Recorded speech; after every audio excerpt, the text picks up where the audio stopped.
Hey folks, it's us, podcasting wonderkins John Bishop and Lucas Southworth. Although this is a podcast about cars, it is not age appropriate for the target demographic of these films, as we usually end up talking about the reproductive organs of Lightning McQueen. Alright, now let's take a look under the hood.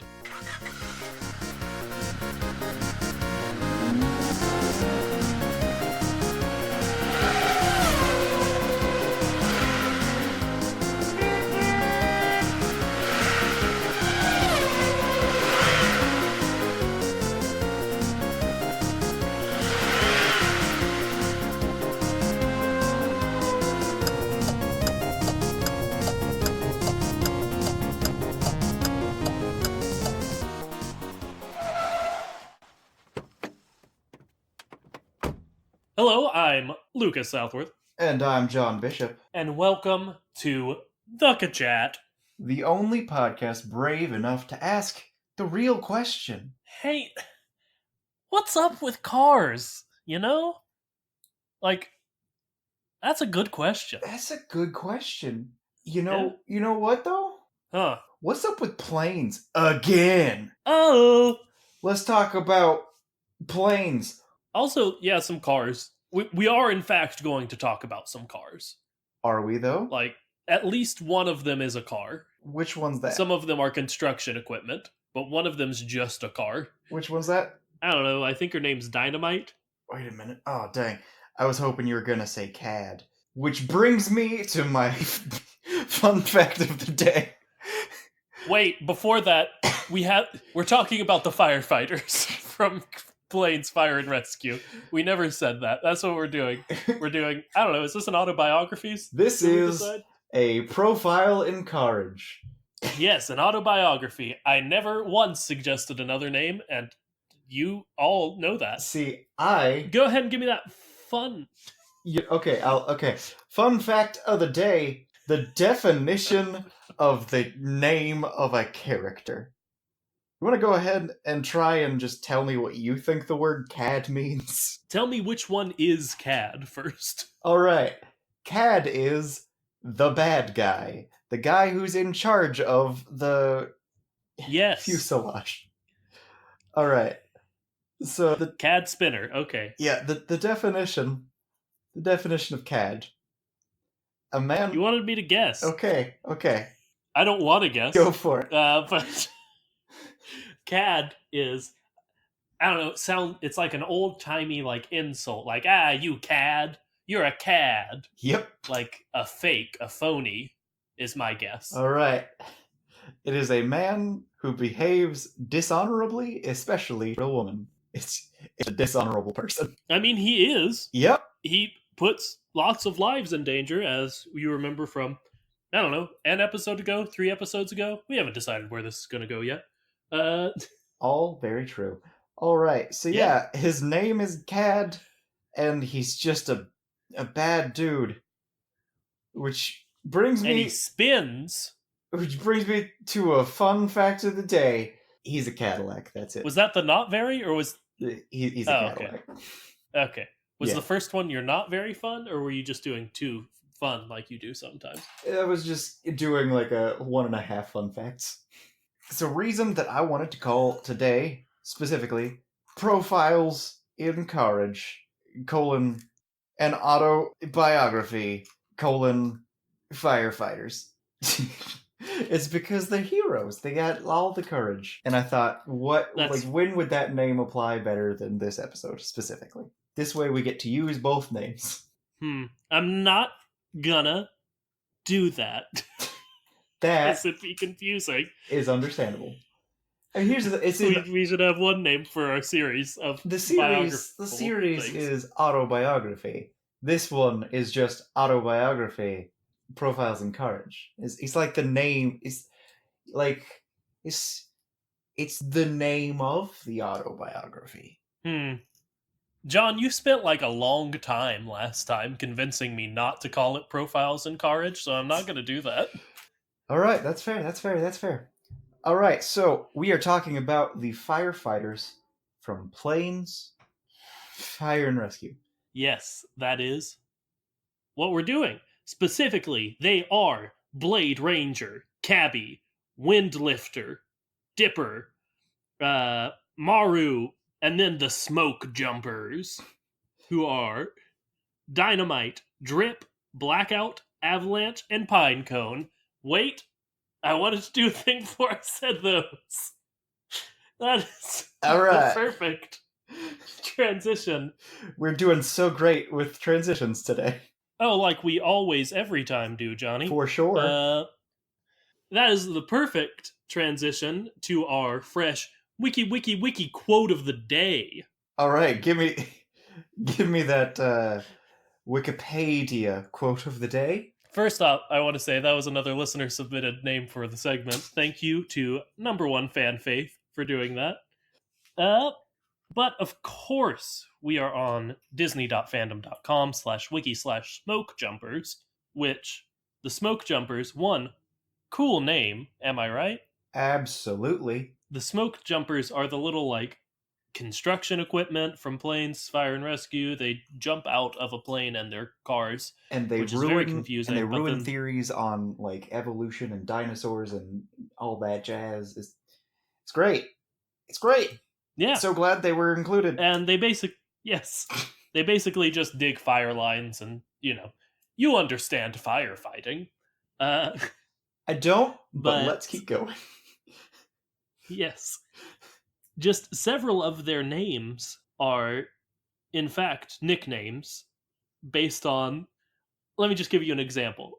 There is Drip, the outgoing dude who is always leaking oil, which is why I assume he's called Drip.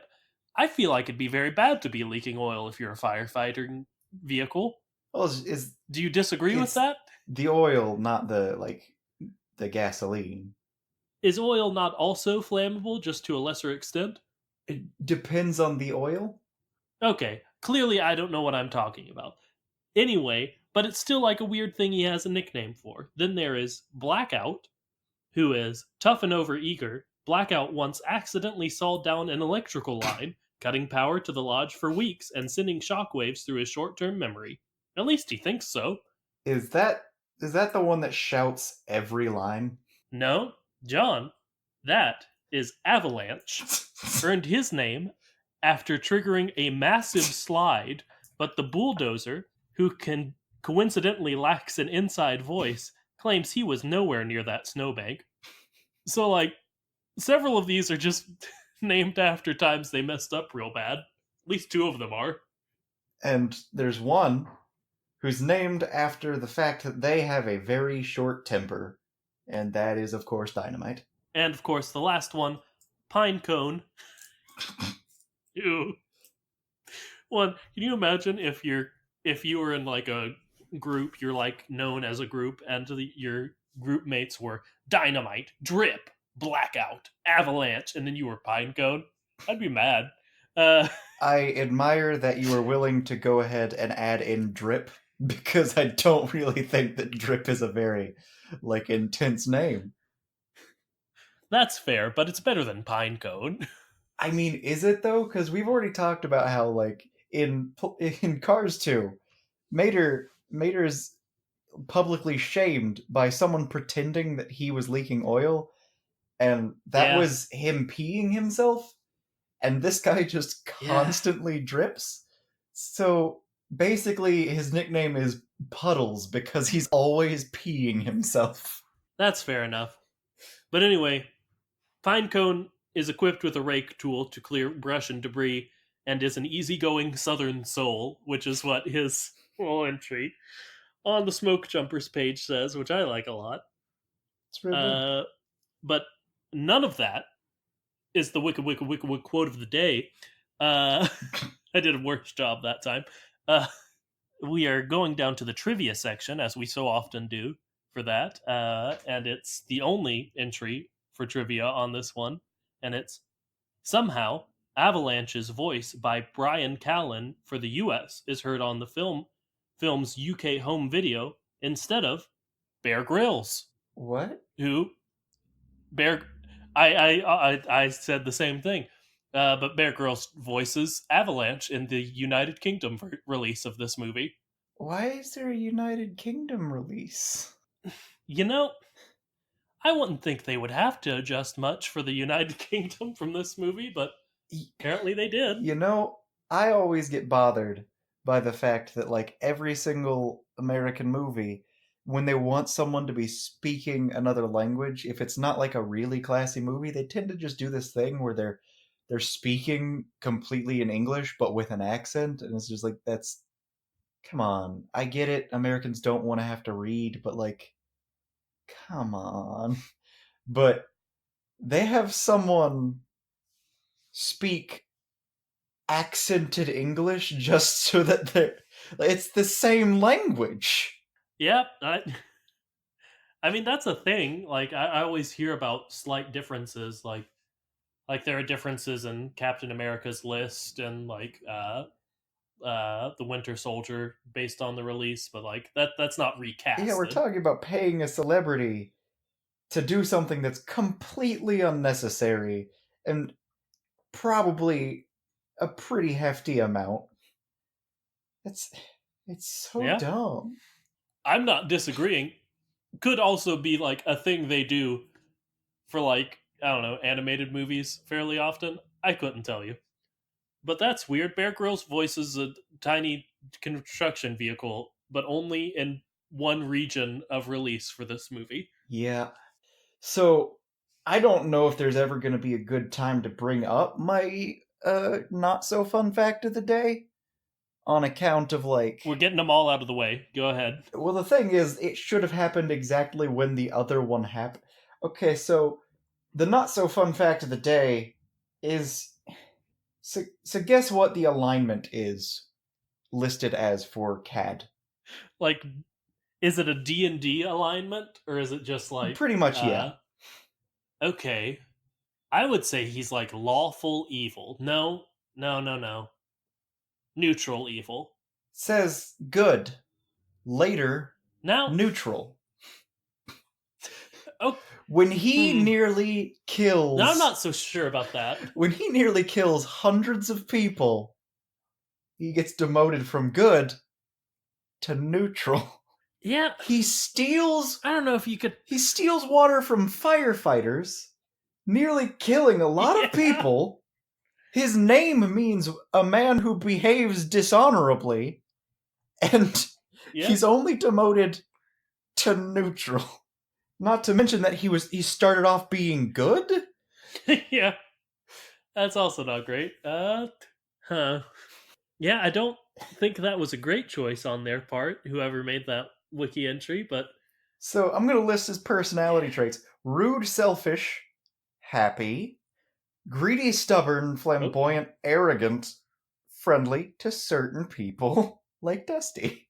So, like, a positive trait, a neutral trait, and a half positive trait, but it's really a bad trait because it's only to celebrities. Yeah. He's a bad dude! Goal. He's very bad. Goal, to be rich and to make his guests happy. I guess making people happy is the entirety of their reasoning for good. He doesn't care if they're happy or not. He cares if he gets, like, good reviews for his fuselage. Which is only going to happen if they're happy. No, I know, but, like, he doesn't want them to be happy to be happy. He wants them to be happy to obtain a goal of his. Dislikes. Guests being angry or hating him. People urging him to make the correct choice when he tries to reopen his lodge. I mean, don't we all hate that, though? Don't you just hate it when you've got a multi-million-dollar lodge and what can only be described as a very fire-heavy area? And someone's like, hey, let's worry about safety. Yeah, you know, it gets my goat, and I probably not a joke, would dislike it if guests hated me. So that one I get. If I had a lodge and the people that I was serving hated me, I think that would be a dislike of mine. Yeah, certainly would. You want to talk? All right, let's talk about the heroes. Yes, finally, John. All right, we got heroes like Maru, Cabbie, Windlifter, Lil Dipper, Blade Ranger, and the Jumpy Boys. Smoke jumpers. They have a cool name. Who do we want to talk about first? Actually, let's go ahead and say the thing that's weird. So I would like to just refer to all of them as the firefighters, but Lucas, what's their actual name? They are referred to as the Air Attack Team. Sometimes more specifically as like the Piston Peak Park Air Attack Team or the Wildfire Air Attack Team. But Air Attack Team's always in there. So they're named that because they attack the air, or because they attack from the air? See, yeah. Who are they attacking? What do they attack? I guess they attack fires, but that's really... I wouldn't consider that an attack. Yeah, like, the verbiage is a bit weird, but, like, all in all, I understand they attack fires from the air. Like, but... if you want to go for an aggressive word, you could even do, like, suppression or elimination, because they're getting rid of fire. They don't attack the fire. See, they're trying to destroy this fire, though. I think that attack is an accurate word. It's just a weird word to use for what are very positive force in the world. See, that's the thing. I'm trying to get to a major point right now of why are they called firefighters? Well, John, see, you always do this. You lead me in and make me not realize the obvious thing I could say in response, and then you say it. Yes. They fight, they attack. Gosh, I'm mad. Always mad. If they're firefighters, then yes, they're attacking the fire. Such a contrarian. God. Okay, so here's a little peek behind the curtain. Or is it, what is it that Griffin says? Gotta part the kimono? Oh, part the kimono. I'm going to part the kimono a little bit. Lucas has a time or two mentioned something along the lines of, hey man, I notice you're a little bit more antagonistic at this point. It's great if we disagree on something. So, like, sometimes I'll say things that are supposed to be intentionally not, like, that good of a thing to say, hoping to get a response, and then I don't get the response that I would expect, and I just, I can't resist. It's stupid. I don't like it when he does that. Sometimes I have to fight myself. I did a fine job saying attack is a fairly accurate word. You're fine. I just was trying to say... Good point. There have also been episodes where I do a lot of, no, that's stupid, John. And I was trying to be like, okay, maybe and, if not yes and. See, I think it should always be yes and or no but. That way there's always an addition or something else that could be there. So firefighters. Yes. Finally. All right. Let's talk about one of the most problematic people in this entire film. All right. You know who I'm talking about, of course. Yes. Cabbie. I do. So yes. Cabbie is a I'm just not going to guess if you're going to do this. Well, the joke is that it was supposed to, like... honestly, I think I'm choosing the least offensive person in it. All right, so, I know. I knew it wasn't going to be whoever I said was the joke. It wasn't that you were going to be wrong. It's that I was definitely wrong. That was my joke. All right, so Cabbie, what is Cabbie? Well, John, I am on Cabbie's. If I can do a late-breaking wiki quote of the day real quick, I am on Cabbie's Disney fandom wiki here, and it says, Cabbie is a jolly old ex-military transport plane. Cabbie used to drop airborne utility vehicles behind enemy lines in Korea. Yep. So I wanted to talk about that. Yeah, I think we probably should. I didn't do any research for this episode, man. Let me tell you what. Oh, I've done a bit of research. So he is an ex-military transport plane. That's what he is. Yes. Which just man, they really like including just any reference they can to like the fact that these vehicles, they fight and die. I mean, the Planes movies do, surely. Yeah, These wars, they're not only real, but they have affected this world in a substantial enough way that like everybody knows someone who has served. Yeah? Oh, man. Yeah, Dusty's friends with like a good number of veterans from, I think, different wars. Well, there was I, the Korea. There was World War II. I think Was his shoot, like was the oh shoot, what is that guy's name? Guy from the first film. Mayday. Mayday is Oh, Mayday is, I think, also Korea, is what I was going to say. Mayday is the old firefighter from this one. he served in From, Korea? it was like the 50s, so I think so. I didn't know he had served. I thought he was just I don't know. I could be wrong. Clearly, I don't know what I'm talking about. You all know this by now. I was thinking the His grumpy mentor Humvee? from the first one. No, not his mentor. The just the guy Okay. who's like, all these hippies. Oh, Sarge. Sarge. How did I not? Man, these names. How do I not remember these names? His name is Sarge. Yeah, it is. He's the military one. Okay, you're talking cars. I was still in planes mode. Yeah, like just so many characters, so many ex-military.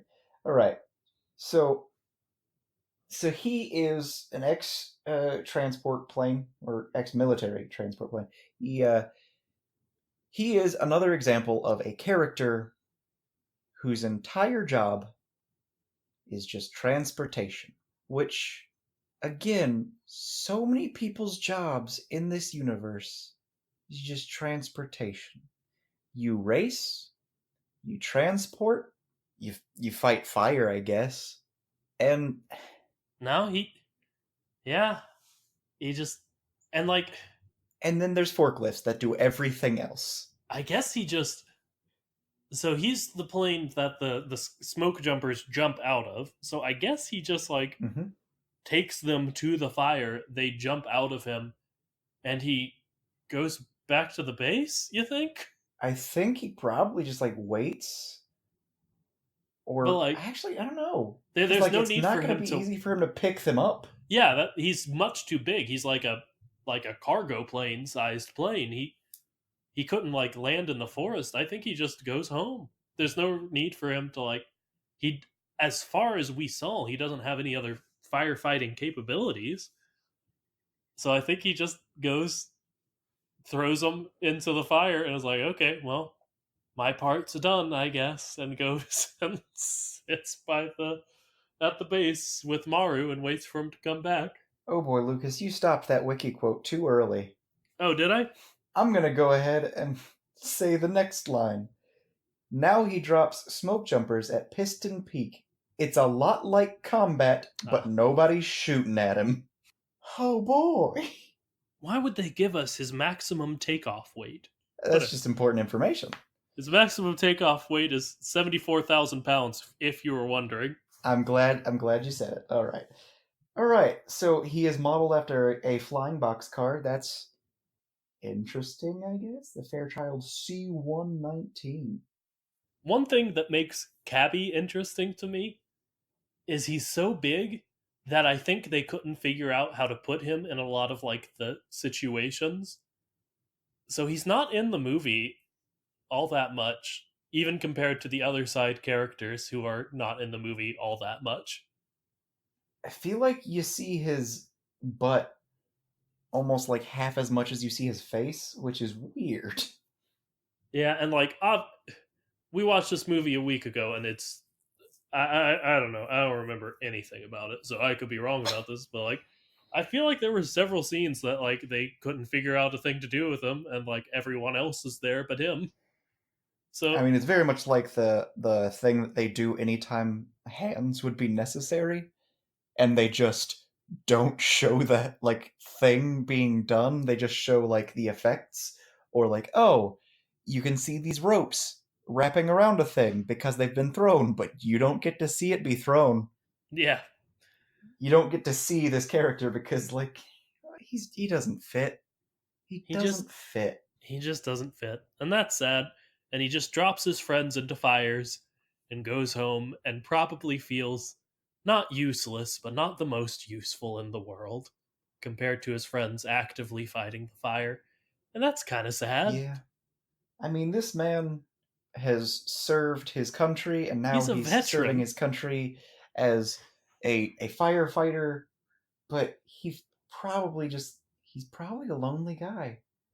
I am really glad that they watch TV with him. Yeah, he was in that scene. But, like, still, that's gotta be rough. Mm.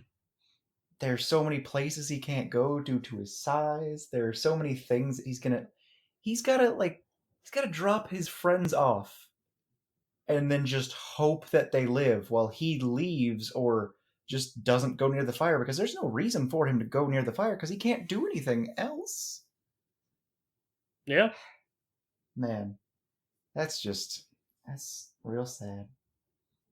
We got a lot of planes to get through. You want to move on to another one? What?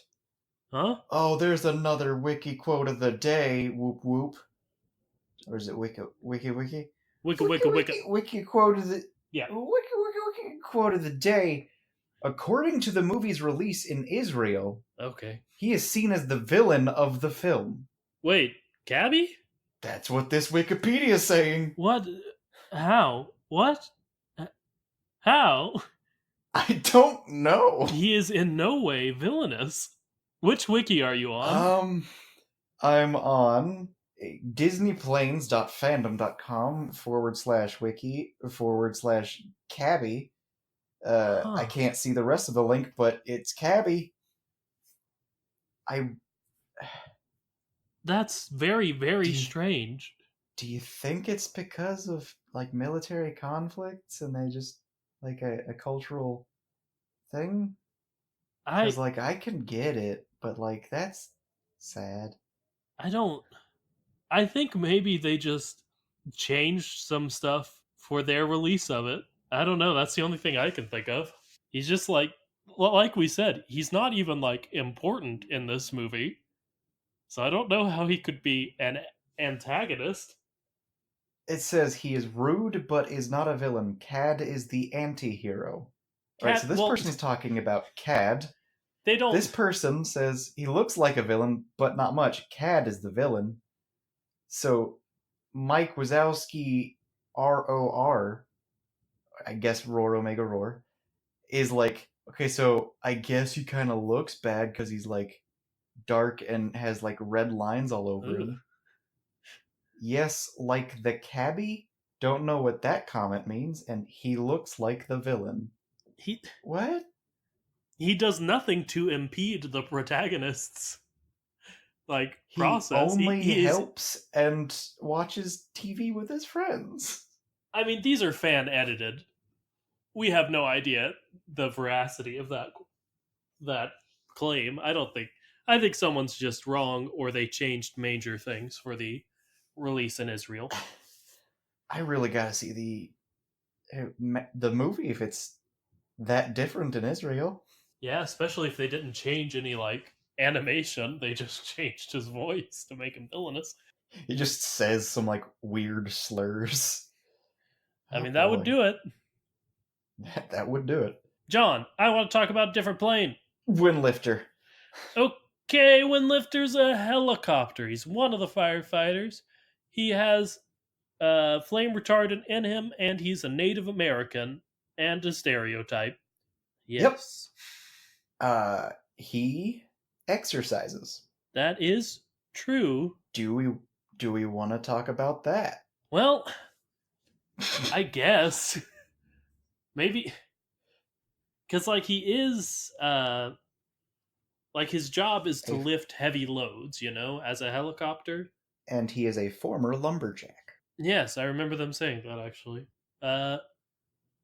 So, like, if they can train strength, it would make sense for him to be the one doing it. But, like, yeah, I don't know how they we talked about this a little bit in the episode in which we talked about this, but it would just like make him weaker if he's a machine. Mm-hmm. We just wear and And tear. as we were inside of Dusty, we know that he's like a lot machine. Yeah, maybe he's just showing off. He knew the new kid was coming and was like, I'm going to go do that thing with the logs. And everyone was like, why do you do that? Like, it's cool, Good I question. guess. Maybe he just wanted to be cool. Maybe. So, I want to talk about something that I find to be a little bit interesting in this film. Go! Weird kind of racism, maybe? But it has nothing to do with that. Who is the commander of this firefighting team? Blade Ranger. All right.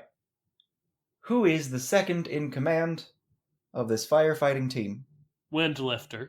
So you're telling me that an ex-actor and an ex-lumberjack somehow outrank ex-military when it comes to chain of command of a government safety organization? Yeah, that is. I mean, Do you want to know what those two share that everyone else doesn't? Oh, they're helicopters, huh? They're the helicopters. Yeah? Huh. You know what would be a great use for the ex-military Cabbie? Put some flame retardant in him? He can't go near the fire because he's too large and he can't get near the trees. That would be very dangerous and it wouldn't really help all that much. But he would be great at staying above the scene and keeping an eye on everyone and telling them where to go and what to do. He is, in several ways, better suited for this position. And for some reason, he just isn't. Yeah, and like, this is not speaking to your point, but also, real quick, he could have like evac'd a bunch of those cars in him after he dropped the smoke jumpers out. Like, clearly they could have fit in him. At least, like, I don't know, 4 or 5 at a time. Get him back to your base where it's safe. Or somewhere. Good point, good point. But yeah, that your point is... Yeah, he's got I don't... military experience. He can't go near the fire, but he has the ability to stay above it and keep an eye on everyone. Come on. I mean, it's entirely possible. I don't know if Blade Ranger is older. I don't know if Windlifter is older. Maybe they've just been there longer, but it's hard to believe that because military men oftentimes retire from military a lot earlier or younger. Like, but I mean, Blade could have been Blade for, like, the actor for a good... Like, he could have been that until his, like, 40s. Well, they actually say that Chops had, like, I don't know, I want to say like 120-ish episodes. So we break that down 5 seasons. Mm-hmm. 5 seasons. So, that's like 5 or 6 years. So, like, he looked young in that. So I'd say, like, I don't know, he was 26-ish when his friend died. Maybe like 30. I really doubt they cast him at like 19. Well, yeah, that's why I said maybe like 30. Maybe like 30. And I don't know. I feel like they would probably cast someone closer to 30 to play the cop. No, but they were like, it seemed like the dynamic was they were like 2 rookie cops. They seemed very young in the footage they showed, which is a weird thing to say about a helicopter. I didn't get... Wait, all right. What's the movie based off of? Chops? Yeah. Chips? Chips. That's a TV show. All right. I'm going to look up the age of the actors in that. You know, that's fair enough. That was probably a thing we could have done instead of all this hullabaloo. The lead actor would have started at the age of like 30. Fine. Nice. You're right. All right. Okay, so yeah.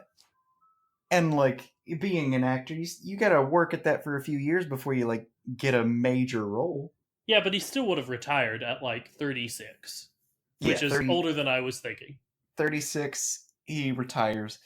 Like, it's very common for people to go in and out of the military by age like 24, 25. I mean, but there's nothing saying that Cabbie went military, then directly to a firefighter. He could have had a long period in there where he was doing, I don't know, something else. Or he could be in like a more uh like a non-combat role for a while, you know? Like Technically, I don't there's think he was ever a we combat don't role. know. We don't know. Well, he was shot at. He was shot He at, saw combat. but that was yes, Is what I was saying. yes, but that was delivering the special units. All right. Yeah. All I'm saying is, it really seems like being a helicopter gets you pretty far in this world. In this firefighting world, yeah. Firefighting world. Not a world that all that many people are going to be eager to like rush into, because it takes a hero. But still. Yeah. All right. So we've talked about like 2 characters. We haven't even really talked. Jumpers. We haven't even really talked about the second one. Yep. Right, Windlifter. It's Native American. See, I feel like the reason we don't want to talk about this one, or at least probably me, is just because, like, what else is there to say except for I'm uncomfortable talking about him because he is clearly a stereotype, even if he was played by an actual Native American. That I don't know what I can say because, like, who knows? It's uncomfortable. Then let's move on to Lil Dipper. All right, Lil Dipper. Oh, yeah. Who is this lady? She is a plane who is obsessed with Dusty Cropper. And who wouldn't be? He's a stud. I mean, a lot of people wouldn't be. Like, most of the people he interacts with. Is there an ice cream truck, like, going back and forth outside your house? That is very likely. Okay, that's fine. It's very quiet. I just wanted to know for me. Yeah, yesterday I was really tempted. All right, Fair so enough. Lil Dipper, she yes is really into this racer. Like, in not a healthy or okay way, I would say. See, I was wanting to ask your opinions on it because let's face it, it's real settling. One of her lines was, "I like watching you sleep." And it wasn't, oh, they just woke up from having spent the night together. Yeah. No, she was just watching him for days while he was recovering, just staring at him. Which, like, honestly, you tell me that, and I think, oh, that's so sweet. She cares about him that much.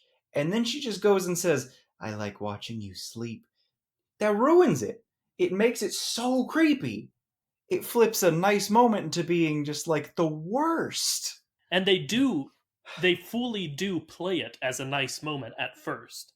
Like they do exactly that. They have, I think, Blade never say, left like, your side. Yeah, like she said, Little Dipper never left your side, and like it has Dusty look over at her, maybe with like a new appreciation in his eyes, and you think like, is this happening? And then she says her "I like watching you sleep" line, and you're like, oh nope, she's still creepy and unhealthy, and that's cool, I guess, guys. It wasn't like the concern for someone that you care about, it was the obsession of a fan. Yeah. It went from, oh, I was worried that you weren't feeling well and you might like have complications or anything could happen. No, it was, I like watching you sleep. I spent the entire movie like hoping that she would get better and like they would somehow end up together, but they just didn't want that to happen for some reason. Yeah, they could have done. I don't know if it's because they didn't want a love interest or if because like societal bad reasons. Okay, tell me what the societal bad reasons are. I'll bite. Okay, so a weird visual goof they do a time or several is they point out the size disparity between them, and she's significantly larger than him. And I don't think that's why. But oh man, that could be reinforcing stereotypes of like fangirls. Yeah. Yeah. I don't love that. But like, I wouldn't jump to that conclusion if there weren't specific gags based on it. Yeah, Like the you're right. time she puts her turbine out and like wraps around him because she's already over top of him because she's bigger than him, and like I really hope that that's not what it was. But again, the whole thing with El Choup and the French Canadian woman, everything about that was creepy. I'm worried that it was just like, even if it wasn't conscious, it was subconscious and bad. Yeah, like I think you're absolutely right that they could have given her like an arc. Like it would have been really cool and like a good way to handle it, I think, if they had her learn to like be like, oh, celebrities are people. You should treat them as such. You shouldn't elevate people to this insane level because it's not healthy for you. It's not healthy for them. It could have been a really interesting bit of having her learn to interact with Dusty, even if it's like a not even a B plot, like an C D F plot somewhere way in the background. But no, it's just the whole movie. She's very creepy towards him and very unhealthy, and that's a shame. They could have been Like, cooler than that. honestly, I feel And like like, if they it's a just took out that one line at the end yes, and just gave her yes, something like a little bit more heartfelt and genuine, and like he's just like, you didn't have to do that, but I really appreciate it. That would have been amazing. But no, they had to twist the knife. yeah, and like we are over analyzing this. It's a children's movie, and they did it because they wanted to have an easy joke character, like most of the characters are. But like, I don't know, you can give kids a bit more credit, have a character grow a little bit. Yeah, yeah. Oh I don't boy. want to talk about her anymore. She was a cargo plane in Alaska, which is like not. I don't know. Alaska exists, I guess. All right. So, one question: did any of these people choose firefighter first? No, that was a point of they after he found out about Blade being an actor, I think he was like, "Oh, well, none of Okay. us. We all came from different things." So you know that part where they were doing the sight gag based on her like wrapping her arm around him? Yes. I had forgotten a very important part of that, which was when she then said, "They're real." Oh, yeah, she certainly did. Okay, we have to talk about her a little longer.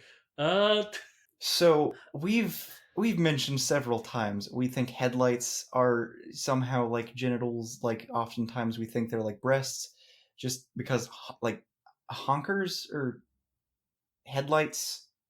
What's that one called?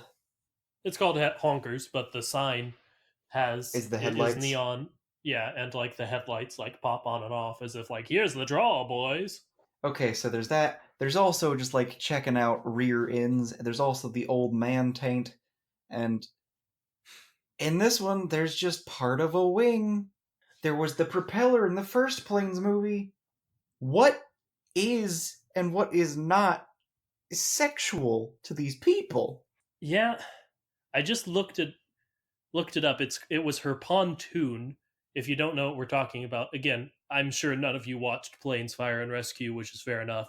Uh, but she like just extends her pontoon from her wing down onto Dusty, which and then says, "Oh yeah, they're real." God, yeah, I guess that would imply boob, right?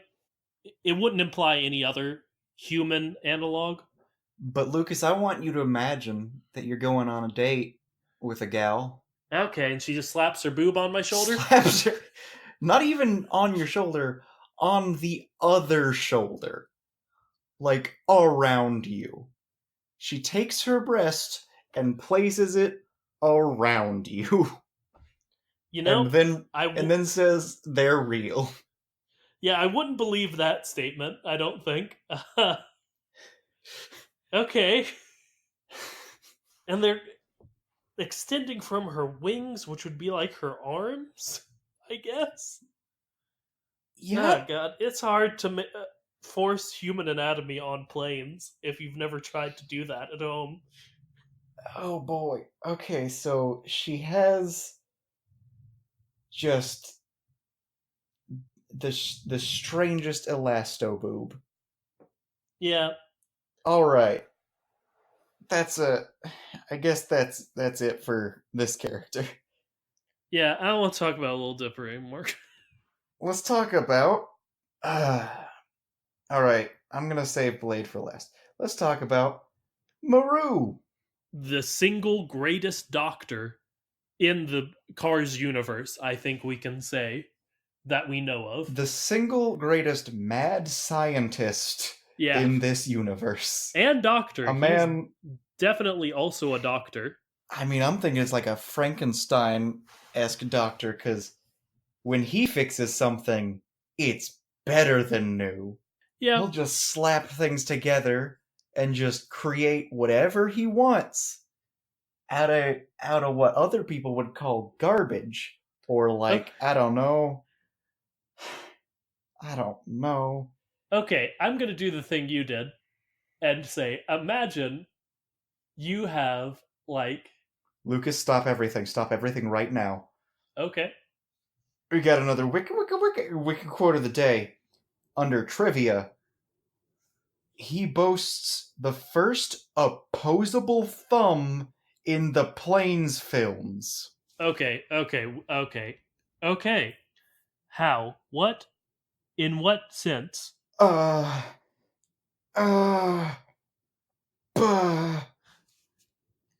Is what? What is there evidence of this? Okay. I've got...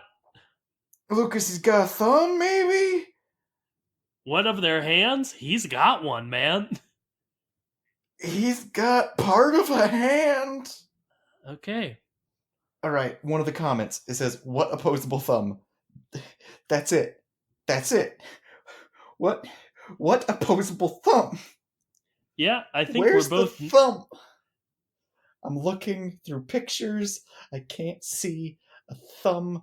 Also, can we talk about the fact that in this picture, Skylifter is wearing aviators? Oh, Windlifter? That's... Yes, he is. Yep. Yeah, Windlifter, the sky crane. Those would have to be specifically made to be large enough for him in a universe where everyone has different sized heads. Like, massive. Okay, we all Lucas, have different... Obviously, whatever. I got it. Alright, so look at a picture of him. Got it. Look at his right arm, air quotes. Sure. Do you see the pivot points? Oh, yeah. There are multiple pivot points, which is nonsense. Yeah. But, okay. I think it's a bit of a stretch to call that an opposable thumb.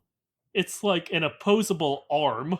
I know what they're talking about, and I can be okay with it now. Yeah, it's not an opposable thumb. I'm not gonna freak out. Okay.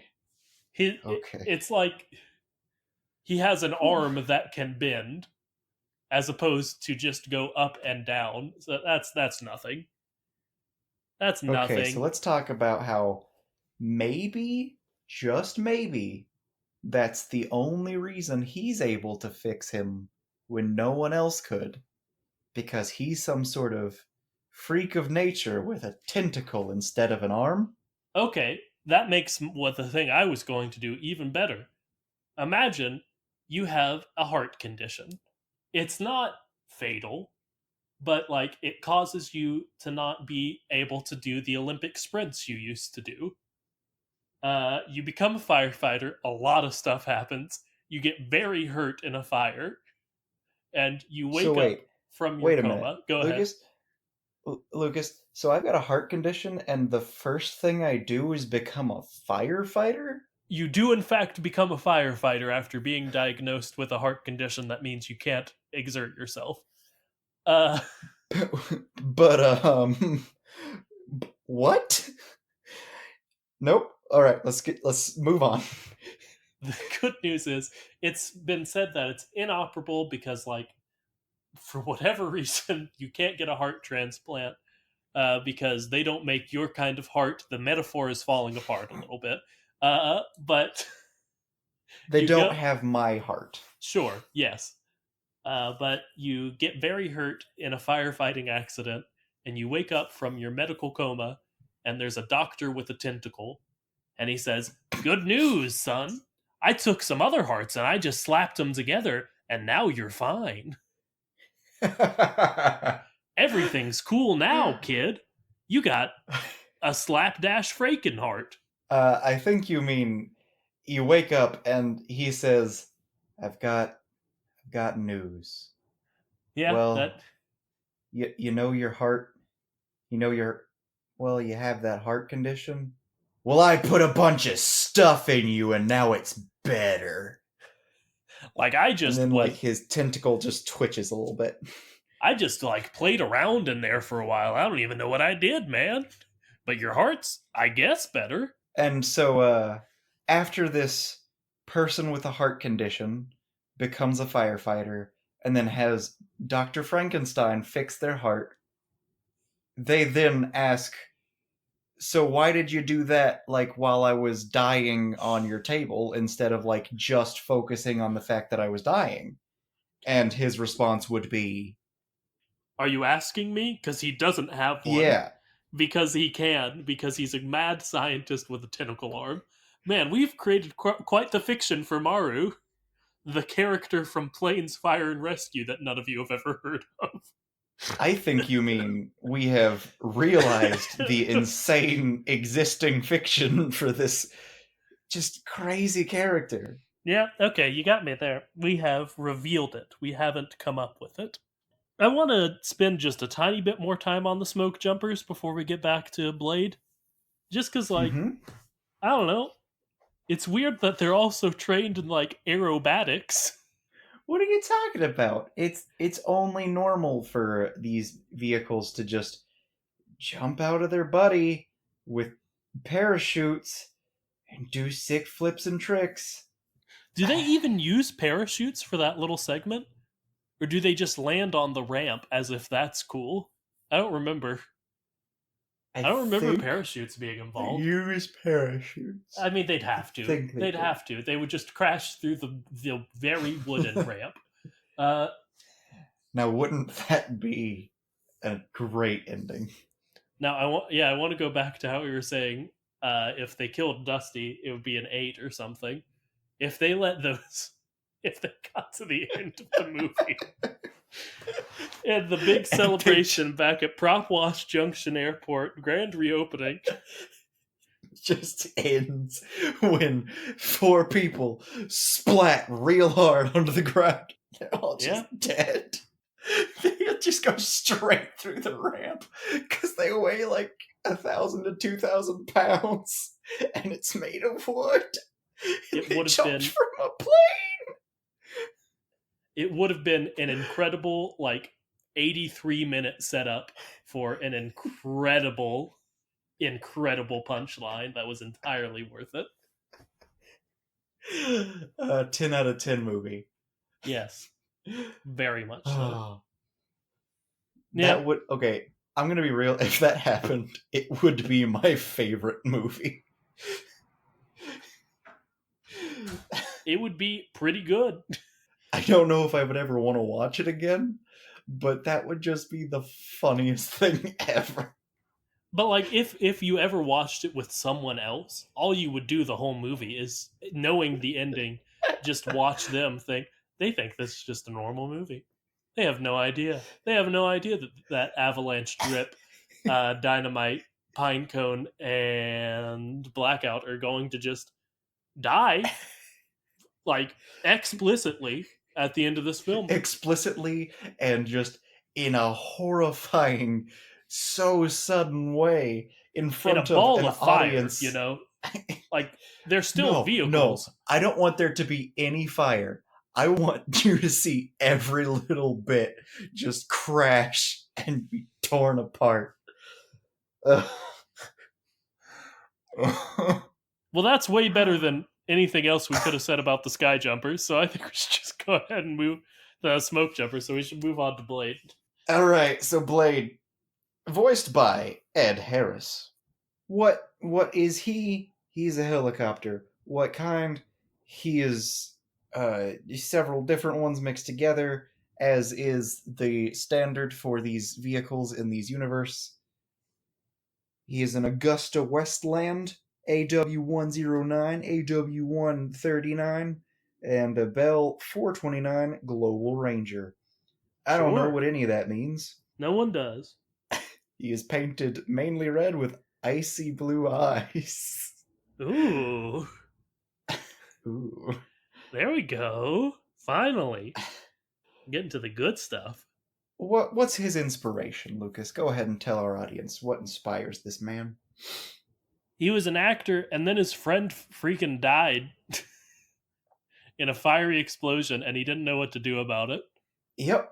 Yeah, that was a very shortened version of it, but he was an actor in a show called Chops, in which he played a police officer, and during a stunt, his friend crashed and died, and he was traumatized by the fact that he didn't know what to do in that situation.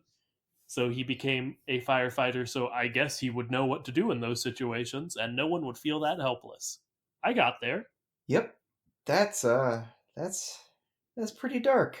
Yeah, that'd be like a pretty really dark. good. Yeah, it's like a movie, like inciting incident, inspiration type thing.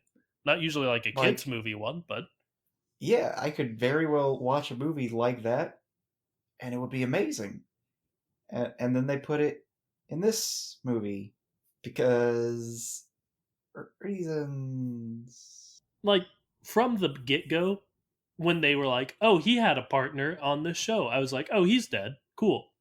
Like the second they showed him, I was like, "Okay, that guy's dead, and is why he's a firefighter." But like, that's not revealed. We talk about this in the Planes Fire and Rescue episode, but like, they show him on this TV show, and they're like, "Look at that! Our captain used to be an actor. Isn't that so funny? Let's make a drinking game out of it." And then, like half an hour later, they somberly are like, "Oh, you didn't know? His partner died, and Blade blames himself. That's why you can't talk to him about the show." I'm like, I don't know. Then don't watch it in secret drinking party games. And maybe tell him that, when you first watch it. Maybe tell him that right away. Maybe be like, hey, there's a reason we don't talk about this. We don't talk about it for this reason. So it's important you know that, so you don't ever let it slip, because that would be terrible. Yeah, like, show him. All you gotta do is, like, move the corner of stuff that was covering his portrait on the wall of fame or whatever it was, and be like, oh, the reason we don't talk, he was in a show, this was his friend, he died in that show, it's very sad, he doesn't like to talk about it, don't mention it to him. You don't even have to show him the show. You really don't. Yeah. Okay, so one thing that bothers me, it's just a really dumb thing to bother me, but in this film, how do you get on the wall? You die, you crash, and You crash. Presumably die. Yeah, but they only say crash. Yeah, you're right. They mention death in the movie, but they don't say die, when it would have been a much better word to use, because, as is obvious, many crashes happen in these movies. You don't get your picture up there because you crash. You get up there because you didn't survive the crash. I mean, well, I guess we don't know that, because we never revisit the wall after any of these characters crash and survive. So I don't know. Maybe they put him up there. Maybe. Like, Dusty could be on the wall. He did a very bad crash that almost killed him. And I don't know, you could say Blade also crashed. Yeah, he crashed. You'd think they would have put Blade's picture right next to his partner, though. Which I'm pretty sure you see that picture after the crash had happened. Yeah, I mean, we get... I feel like we should just assume that, like, it's a death thing. Yeah. Like, if you die in the line of duty, you get put on the wall. Yeah. All right. You think? So what else do we have for Blade? He was an actor. He's got just piercing blue eyes. Gosh, he sure does. I'm glad someone was brave enough to put that in his wiki. And also, his flesh is burned off, and he's fine. Yeah, he has a really intense moment where he in which bravely sacrifices his whole face so that Dusty won't get burned. But then he's completely fine. Yeah, he throws himself in between a fire and Dusty, which is weird because you'd think, I don't know, they're aerial vehicles, but they're in a cave in this scene. Yep. You get it. Or a mine, I don't know. And, you see the paint being, melted, burned off? It bubbles off of him. Yeah. And, blistering off when you have a third-degree burn. And then he's fine? Because no one is hurt permanently ever? Yeah, but that's our intellectual critique of the movie. Let's go in universe here, and we can assume that I don't know, maybe he was just in incredible pain. I just said incredible plane. Christ, incredible pain. You're right. He the whole is time an he was out there, incredible plane, especially for a helicopter. Certainly. All right, let's talk about something that's a little silly for me, but he burns off the side of his face pretty much. He permanently scars himself, presumably in this situation, to save a person, which I think is an amazing metaphor when you think about the fact that his entire career before he became a firefighter was all about how he could present himself. It's a very strictly, you have to look the right part. You have to have a certain look. And that's something that he was willing to just throw away to protect someone else for, in this cave where he was also about to be crushed. He was about to give up his life. He was about to give up something that would have meant so much to him. And it was just this beautiful, moment of he's sacrificing any semblance of his old passions, his old life. He sacrifices all of that just to help someone, which is just a great moment that represents his entire character, and I love it. Yeah. Good one, Johnny. That was a good little turn you did there for him. Piercing blue eyes. I agree. All right. Well, I feel like I should say something. I agree with what John said. It was a good thing he said. I think it's probably time to wrap it up. You agree? Wait, John. It's time for a question from Liz. Question from Liz? Yes. Hit me with that question from Liz. As I implied before the episode, it's not going to be a great conversation sparker, maybe, but that's okay. It is in its entirety. Well, I want to give the sort of back and forth here because I like doing that. Parting the kimono a bit. I asked my Liz, do you have a question from Liz about firefighting in general in the Cars world? And she said, Smokey the Bear. And I said, that's not a question. And she said, Smokey the Bear? So that's all. Smokey the Bear? Smokey the Bear. Yep. I don't know. He would be probably a tractor. They like making their animals tractors. They really do. They really do. Yep, Smokey that answers that one. Tractor. We did it. We did. Got it in one. I think the answer to Smokey the Bear is yes. I think it's probably. Yeah. All right. You good? Time to wrap up? Yes. That's the episode. Thank you for listening. That sounded weird and not genuine. Thank you so much for listening. It's genuinely a cool thing that you're listening to our podcast, and we appreciate it. I don't know, you want to say some of the wrap-up stuff? Remember to like, comment, subscribe, rate, do anything like that you possibly can. Please tell everyone you know about us that you think could enjoy listening to this. We don't pay to advertise, so we would really appreciate it. Word of mouth. That's what that's called. Remember to email us at thekachat@gmail.com. Yes, and you can follow us on Twitter or tweet at us at @thekachat on Twitter. And specifically, you can do those things if you have a suggestion for a name for the Wiki Quote of the Day segment that doesn't have a name, but it does, but like that's the joke, is that like either I or now you come up with a name. Y'all get it. If that's everything, I'm Lucas. And I am also Lucas. Remember to float like a butterfly. Nope. All right, remember to float like a Cadillac. And sting like a beaver.